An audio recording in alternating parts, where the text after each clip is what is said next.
এমন পরিস্থিতি ভারতে অবস্থানরত শেখ হাসিনার অবস্থান ও তার পরিকল্পনা নিয়েও নানা তথ্য সামনে আসছে।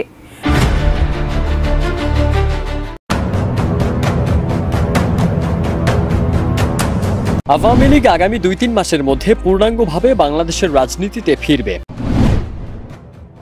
একজন সমন্বয়করা অ্যাকাউন্ট যদি আপনি খোঁজাখুঁজি করেন, চাচার নামে, ভাইয়ের নামে আপনার অ্যাকাউন্টে কোটি কোটি টাকা ওদের অ্যাকাউন্টে যুক্ত হয়েছে। সমন্বয়কদের জন্য অথবা অন্তর্বর্তী সরকারের প্রধান উপদেষ্টা ডক্টর মোহাম্মদ ইউনূসের জন্য একটা বিশাল ধরনের দুঃসংবাদ আসছে।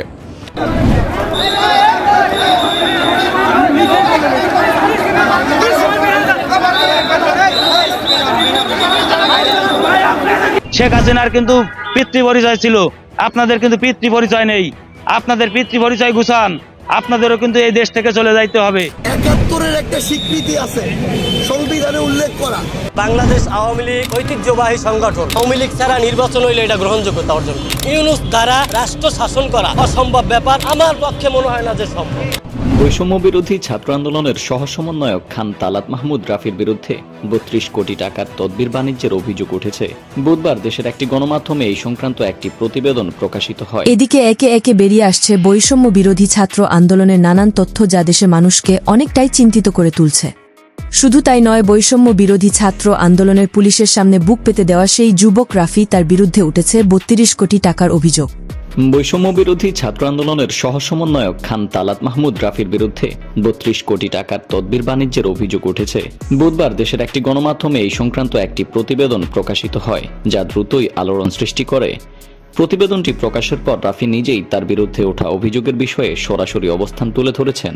আজ সন্ধ্যায় ফেসবুকে একটি ভিডিও বার্তায় তিনি দাবি করেন, তার বিরুদ্ধে আনা সব অভিযোগ সম্পূর্ণ ভিত্তিহীন ও মিথ্যা। দেশের বিভিন্ন জায়গা পর্যালোচনা করে দেখা যায় শুধু আন্দোলন আর আন্দোলন।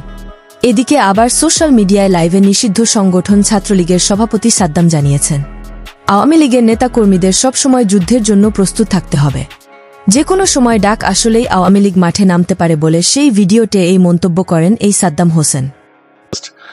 সেটি হচ্ছে আমাদের আজকের অতিথি সাদ্দাম হোসেন, সভাপতি বাংলাদেশ ছাত্রলীগ। তার আগে একটু বলে নেই, আপনি কেমন আছেন? জি আছি, মোটামুটি ভালো আছেন। আমরা প্রিয় দর্শক, আপনারা সবাই জানেন যে 1948 সালের 4 জানুয়ারি ছাত্রলীগ প্রতিষ্ঠিত হয় এবং তারপর থেকে বাংলাদেশের সকল গণতান্ত্রিক আন্দোলনে এই ছাত্রলীগ ভূমিকা পালন করেছে। কোনো দক্ষতা, কোনো জনকল্যাণমুখী প্রচেষ্টা কোনো কিছুই এই সরকারের ক্ষেত্রে নেই। এই আমরা বঙ্গবন্ধু কন্যা দেশরত্ন শেখ হাসিনার হাত ধরে আমরা বাংলাদেশের একটা অভূতপূর্ব উন্নতি আমরা করেছিলাম। এটি তো শুধুমাত্র আওয়ামী লীগের অর্জন, শেখ হাসিনার অর্জন শুধু তাই নয়, এটি সার্বিকভাবে বাংলাদেশের সামষ্টিক অর্জন। ভারত ক্ষমতাচ্যুত শেখ হাসিনাকে বিচারের জন্য বাংলাদেশের কাঠগোড়ায় কখনোই আসতে দিবে না ভারত। এই নিয়ে বিস্ফোরক মন্তব্য করেন এই অনলাইন অ্যাক্টিভিস্ট। ভারতের অবস্থান সর্বশেষ যেই আওয়াজ ভারতের সরকার থেকে উঠছে, আপনি ধরে নিতে পারেন যে এই সরকার তো দূরের কথা, পরবর্তী যে সরকারও আসবে, ভারতের কাছে যদি মনে হয় যে ওই সরকারটা শেখ হাসিনার জন্য ক্ষতির কারণ হতে পারে, কখনোই শেখ হাসিনাকে ফেরত আনা সম্ভব হবে না। ইভেন তিনি যতদিন বাইচে আছেন ততদিনও তাকে বাংলাদেশে আইনা বিচারের জন্য আনার এটা সম্ভব হবে না। আজকে চাঞ্চল্যকর নিউজটা নিশ্চয়ই আপনি ইতিমধ্যে দেখেছেন। শেখ হাসিনা ভারতের জন্য অনেক করেছে, সত্যি সত্যি কিন্তু করছে, তবে ভারত সে কৃতজ্ঞতা আদায় করতেছে। দেশের ভিন্ন রাজনৈতিক ব্যক্তিবর্গ জানিয়েছেন, এভাবে আন্দোলন না করে এবার সবাই দেশটার জন্য কিছু করি। একের পর এক আন্দোলন হলে খেটে খাওয়া মানুষের যে কষ্ট হচ্ছে সেদিকে খেয়াল রাখতে হবে, সেই সাথে আইনশৃঙ্খলা বাহিনীকে আরও কঠোর হতে হবে বলে জানিয়েছেন কিছু রাজনীতি ব্যক্তিবর্গ। এদিকে সার্জিস আলম জানিয়েছেন, শেখ হাসিনা যদি আবারও দেশে আসতে চায় রাজনীতি করার জন্য, তাহলে সে যেন মনে করে 24-এর সেই গণভ্যুত্থানের কথা।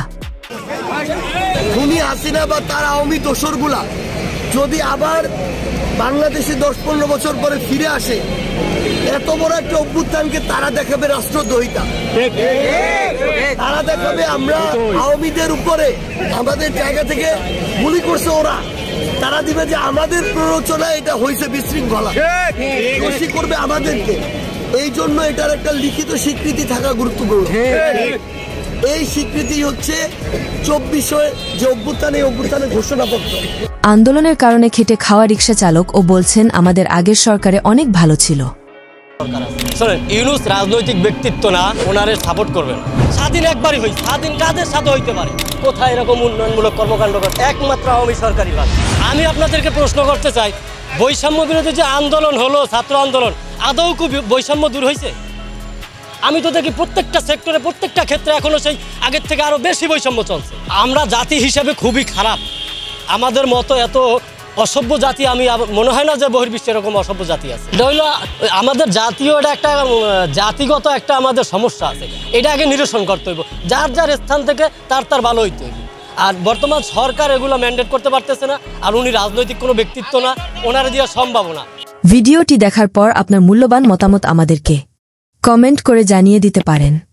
আমরা আপনার সেই মহামূল্যবান কমেন্টের রিপ্লাই দেওয়ার জন্য সর্বদা প্রস্তুত রয়েছি।